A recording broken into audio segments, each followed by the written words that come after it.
Hello, everyone, and welcome to this episode of Crushing Land. Happy to be here with you again today as we discuss another relevant topic when it comes to your real estate investing.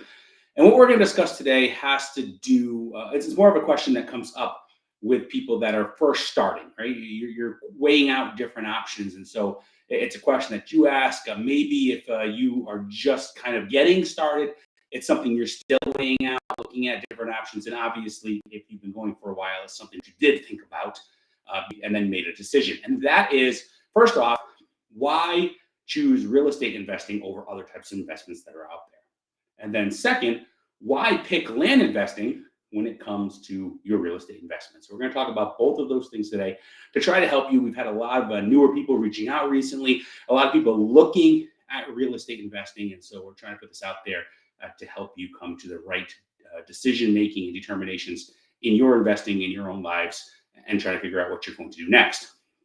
So first off, let me actually start by saying one thing quick here to begin with before I jump into this, and that is that this is something that I'm actually very familiar with. Everything that I'm going to talk about today is actually something that I have done, and I'll explain that. So a lot of people say, well, this is the way you should go, and they've never experienced anything else, right? And so it's easy for them to say, do this because they've been successful with it, but they haven't done this, or this. And I'm going to kind of break down a little bit of what I've done in other arenas to help you appreciate that. And then when it comes to real estate, I've also been involved in a lot of different avenues of real estate. And so I'll explain that to you as well and why I chose land and why I think land is a superior investment for you to be looking at.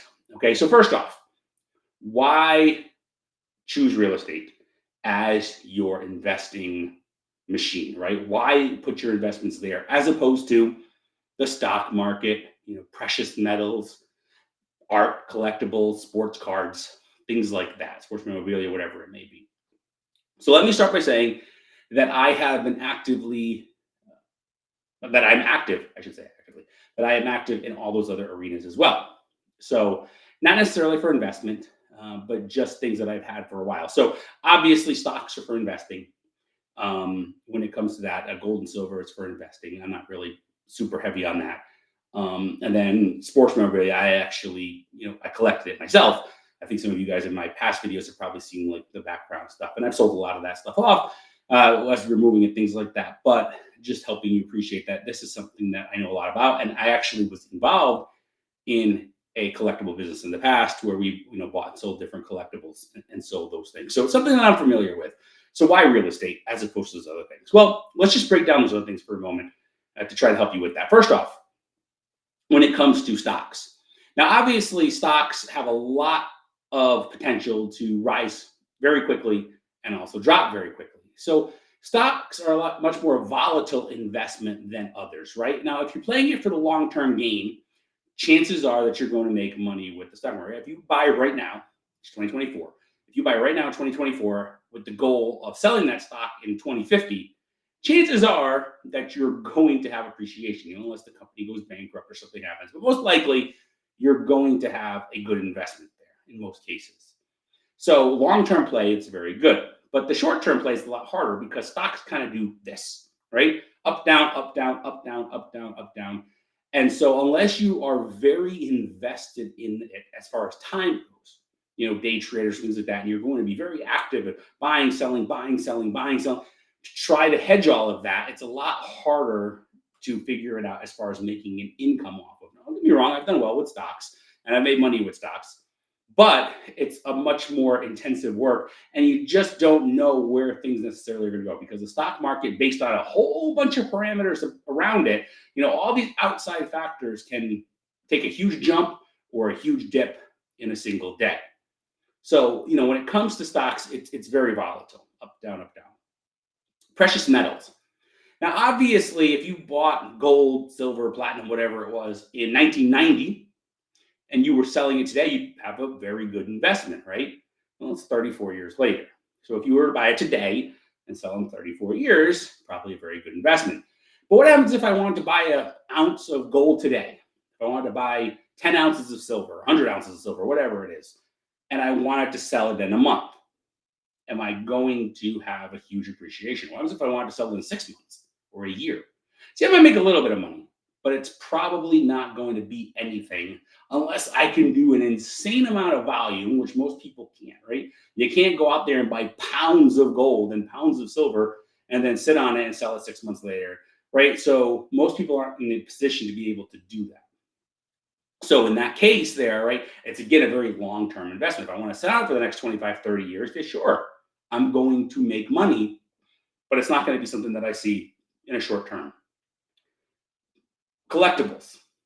Collectibles do have the ability to make you money very quickly, but the problem with collectibles is you really need to know your stuff inside and out. And it's very difficult to become an expert in these things. You know, the same baseball card based on just a slight variation of condition or just a year apart can be the difference in tens of thousands of dollars. You know, a piece of pottery that's 2,000 years old can be worth hundreds of thousands of dollars or it can be worth $100. So you really need to understand what you're doing in all of these different areas in order to make some money. And then you can go in, you can buy them, you got to find these things, you have the right buyers, you have to have usually auction sites, things like that. And obviously, if you're playing it again for the long-term game, then sure, you can buy stuff and you can sell it. But then again, you know, it's playing it for down the road. And a lot of it now is basically guessing as to who's going to be what, right? I mean, there's some people, for example, that, you know, bought 25 years ago Tom Brady stuff for when he started to look okay and he was starting to come out. Okay, he came in, filled in for Drew Bledsoe, and then all of a sudden he went on and became, you know, they had this incredible career and his stuff skyrocketed. And if you bought it at that time, obviously it went up. But there's also for every story like that, there's 50 stories of the guy that you thought was going to be here and went absolutely nowhere. And so people buy these things and they're like, oh man, I remember having a conversation with somebody. This was about 15 years ago, I'd say now. And I had the opportunity to buy a game used signed baseball bat of somebody that was one of the top prospects in baseball. And the bat was $500 at the time. And the person said to me, you're crazy that you're turning that down. I'm like, I just don't know if he's going to pan out. They're like, that bat could be worth tens of thousands. I'm like, or it could be worth a piece of wood, you know, to go and actually play with and swing because nobody. And sure enough, he never amounted to anything. So when it comes to these different things out there, a lot of it's a guessing game, a long-term play. Real estate offers you the ability to not do that. You can hone your craft very quickly, and you have the ability to go in and you have the ability to buy something or get it under contract even better right now, and then immediately turn it for a profit based on current conditions. And if you play your cards right, if you strategize right with how you handle things in this business, you have the ability to actually never take ownership of it or only take ownership of it for a very short period of time. And then because of that, you really have no risk. So that's why, again, I've looked at all these things and I've used them all. But real estate is the one that is my bread and butter. And that's what I use to make my living. Okay, the second question is then, okay, now I see real estate as an advantage. Great. Why land? There's so much out there. There's so much available. Well, I came from the other world, right? I started investing in real estate in the early to mid 2000s. And I didn't start in land. I started with houses, just like everybody else, most people do, right? Because it just seems like what you should do. Well, houses have higher competition. A lot of that brings down lower margins. And we ran into issues when it came to houses because there's a lot of variables with houses. So we had a deal that looked like it was going to be a home run deal. It ended up being a good deal, don't get me wrong. But it looked like it was going to be a home run deal. It was going to close quick on us. And then we had an issue. There was a fire at the house. And that delayed us. And so those are things that you can't really account for when it comes to real estate. People say, well, if you have enough going on and you do this, yeah, I get that. Don't get me wrong. I'm not knocking other forms of real estate investing. I still use them myself. But land doesn't have any of that. Land has a nice, quick, easy buy, sell, buy, sell, buy, sell if you want, owner finance it, a lot of different options when it comes to things. And you don't have to worry about that. Talk about it goes along with what I talked about last week when with natural disasters. You know, natural disaster hits a house and it's, you know, rip out the sheetrock, get down to the bare studs, pull out the flooring. Natural disaster hit a piece of land. It's maybe get some stuff cleared, maybe at worst, right? In most cases, it's just sell it as is. And I actually own property in an area that was recently hit by a natural disaster. I own a piece of land there, and I own a home there. The home, I was worried about up and down, making a million phone calls, trying to find things out, getting people over there, checking it out. The vacant land, I never asked a single question about. Right? So it's much easier. You don't have to worry about these other things. The other thing that makes vacant land easier is you can obviously get at a much lower threshold. Vacant land prices vary all over. You have pieces of vacant land that are worth next to nothing up to millions of dollars. So you don't have to get in at a certain level for basically whatever's around there, right? You can do deals on properties that are much lower end. And you may say, well, why would you want to do that? And the answer is because you can get them for next to nothing. There's really nothing involved on your end as far as any capital outlay. You're putting out $100, $200 for a piece of land. There's really no risk, right? And obviously, you can turn your money over and you can feel better about it. There's less competition in land. Now, is there competition? Of course there is, right? There's people doing this, right? I'm out here doing it.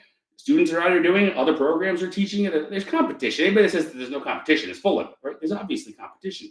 But there's nowhere near the competition that there is when it comes to other forms of real estate. Straight out, right? It just doesn't exist. And so that's obviously something that you can use as well. And the other one that's the biggest to me that so many people overlook is just how much is out there. Even if you take out everything that the government owns in this country, which is probably about half the country, people don't realize that, but the government probably owns about half the land in this country. By the time you take out the national parks and all of that stuff, state parks, all of these different things, it's a little under, but it's right. I actually looked it up. It's right around 47% that the government owns. So that leaves 53% of the country as vacant land. Out of that 53%, how much of it do you think has houses or structures on it? 2%. 2% of the country. So 4% in reality, right? 2% of the entire country has structures on it. And then we just said that, well, half of that is no good anyway or owned by the government. So that doubled that number, right? The 2% of the 50 that's left. So 4% of the country 4% of the land that's available has structures on it. So that means that just under half, 45% plus of the country is still vacant and you can still invest in it. So there's a whole lot more opportunity when it comes to that. And so when you look at all of these things that I just mentioned here, we're not going to go on a long, huge amount of time here with this, but when you break it all down, I'm trying to help you to see this is why we choose real estate over other investments. And then it's why vacant land is the one that we choose over the other types of real estate that are available to us. So hopefully that makes sense. If you have questions, please reach out, comment if you're watching this, on YouTube or on Facebook, and we're going to ask if you have questions, whatever it may be. Our contact information is below. Schedule a call with us. Let us know how we can help you in moving forward and really getting you going in land invest so that you can make it a bona fide investing business. You can see the difference and you can have similar success to what we're having, what our students are having, and what others are seeing as well. So thank you again for joining us this week on Crushing Land, and we'll catch you next time.